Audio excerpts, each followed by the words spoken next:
Yeah, I thought Flory was he's the best player in the game in the first half by far, and gave us a lead because we obviously weren't any good till then, and then Trey did some good things too. So I would say of our bright spots, those would probably be the two brightest ones.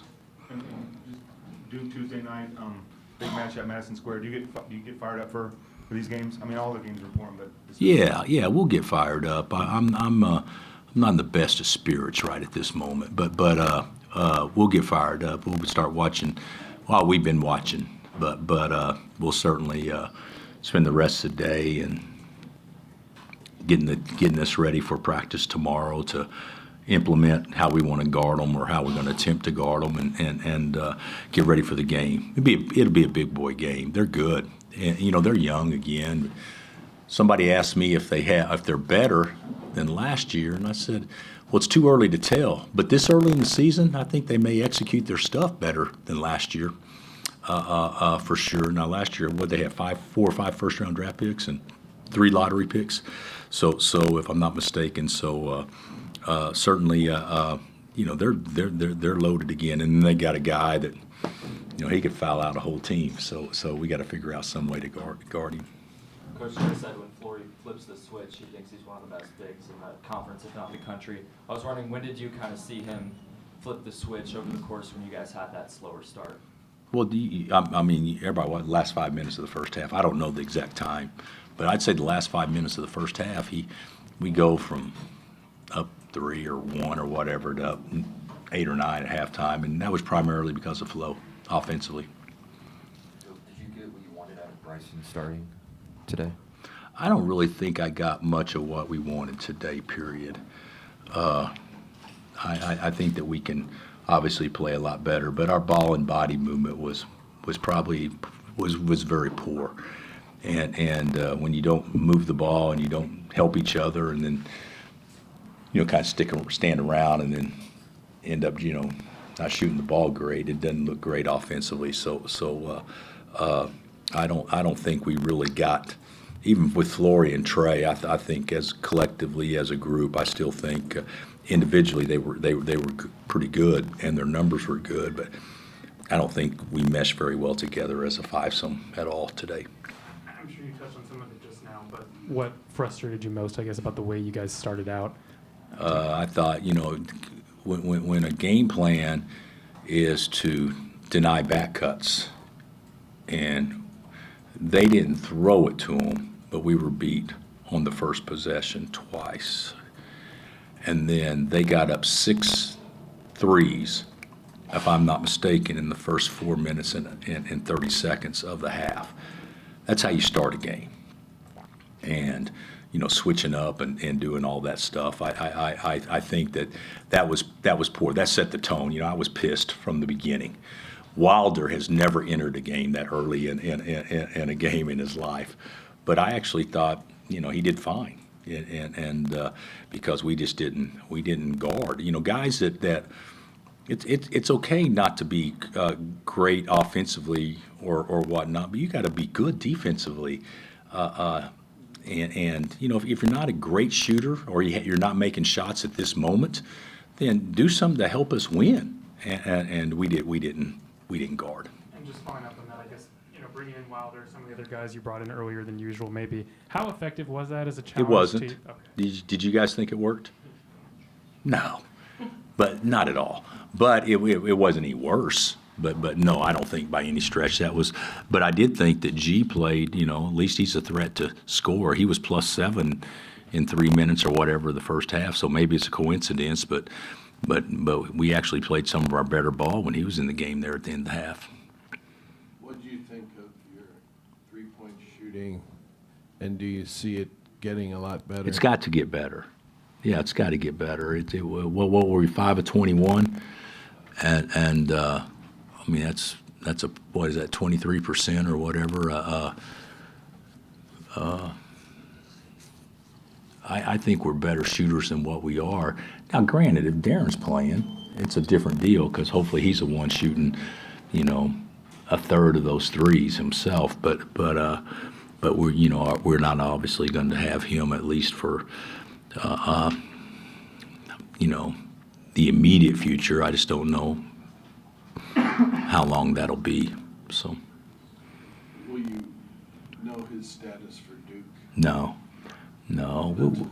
Yeah, we got some things to discuss, and we're looking at. He's getting the best. He'll admit to he's getting the best treatment. I mean, all that stuff. But he's got tightness in his right hamstring, and he wants to be out there so bad.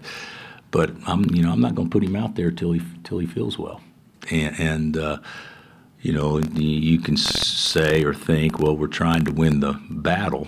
Well, yeah, we are, but the battle's not near as important as the long-term, so to speak. And we got to get him where he's not hesitant to play. We have seen him play, and he's pretty good, and we still haven't seen him whole yet. Think about that. We need to get him where he can explode without the thought in his mind that something negative could happen, and it probably won't. But I don't want to put him in a situation where he's got to think about that. Was that a set play for Tiller on the 3? No. Didn't that come right out of the timeline? Yeah, we were going to play high-low, but he wanted to shoot it. So, yeah, I'm glad he made it though. That's good. Bill, Trey talked about it. What's the, kind of balance between Flory playing with aggressiveness, like flipping that switch, versus also playing in control when he's out there on offense? Like, how do you kind of find that, middle ground there? Well, Flory is a really good player, but he's not a one-on-one offensive player. He's a guy that plays to angles and plays to his athletic ability. Or if he's got a slower guy on him, face him and drive him. I mean, he can do some things to take advantage of people. The thing that Flory, I think, has to do against a good defender that's close to as athletic as him, he's got to pick his spots when he can go try to score and when it's not there, when he can be a passer. And a lot of times, he's trying to score in those situations, and then they become ridiculously hard shots, scoring over length when he gathers, and now he's lost his explosion because he's set, and then try to score from that. I'd rather him catch him 1-2 and get right into what he's going to do. So I think when he drove it hard and spun and all those were reactionary things. A lot of times the other ones are a checklist, a process, and I think he can get more reactive, and he'll be better with that. I think after Carolina, you talked about different ways to get Darren help from his teammates, them helping, and then that helps everybody. When you don't have him, when you're watching him, this team without him, do you learn anything about how you might want to use him when he is back, or how? I mean, do you see what I'm saying there? Well, he can't shoot up every ball, but I think the one thing that we can certainly is be a better screening team for him, and we're a bad screening team, and that's some things that we've emphasized a lot.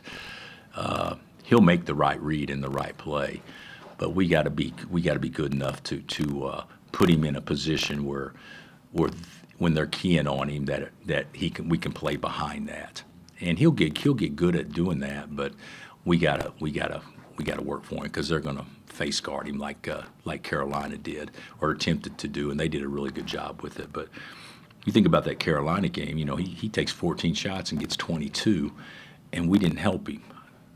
So I think there's a lot of things that we can do to help him, but starts with screening. And when he's out, he's got the ball in his hands when he's in the game, right? So Melvin has it a lot. Who do you look to initiate? There's nobody really else but Melvin. Right. Melvin. Do you want others to? I mean.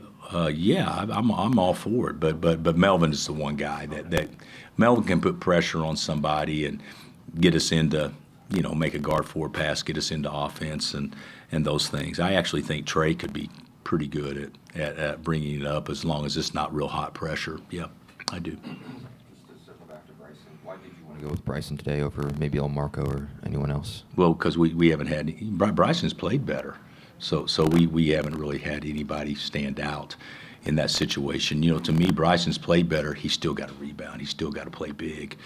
of those situations, I don't think that was a hard decision at all. Plus, we don't rebound the ball like we should, so maybe try playing our biggest guys to see if we become a better rebounding team. What would you like Melvin's offensive game to look like when he's trying to score himself? Like, what would you want it to consist of? Well, I want him to drive it. I want him to finish with his left hand, and I want him to shoot open threes. And he hadn't made any. He's a much better shooter than what he shot it. But we're not going to be a good offensive team unless we have more players trying and being aggressive to score. So he's got to do that because he's going to play. I mean, Melvin is one of our better players, so he's going to have to get where people have to guard him and not go under every ball screen and that kind of stuff, like they did Juan a lot, But if Melvin, he's just so fast. If he could just get where people have to chase him a little bit, that'll set up his quickness a lot better. What do you think of the environment in New York compared to the other Champions Classic places? Oh, Madison Square Garden, it's the best. To me, the two places to play, this is, I hate to say it, but it's Chicago and New York. Those to me are the best. I think Indy's really good, but there's something about Chicago, and maybe it's because it's the second largest alumni base we have behind Kansas City, but there's something about Chicago and playing in the United Center. And the matchup against Duke, have you had a lot of great memories of the competitive games? Great memories. Last year was actually a good memory. Last year we played well. That was a heck of a win, especially with Hunter not finishing the game and Flory kind of having a coming out party. That was good. And KJ, the way he played against Cooper and Juan was the best guard in the game. There were a lot of good things that happened last year in that particular game. So that was a good memory. We've also had some crap memories with them too. But the best memory, obviously, was in 18. That was the biggest game I think that we played Duke since I've been here.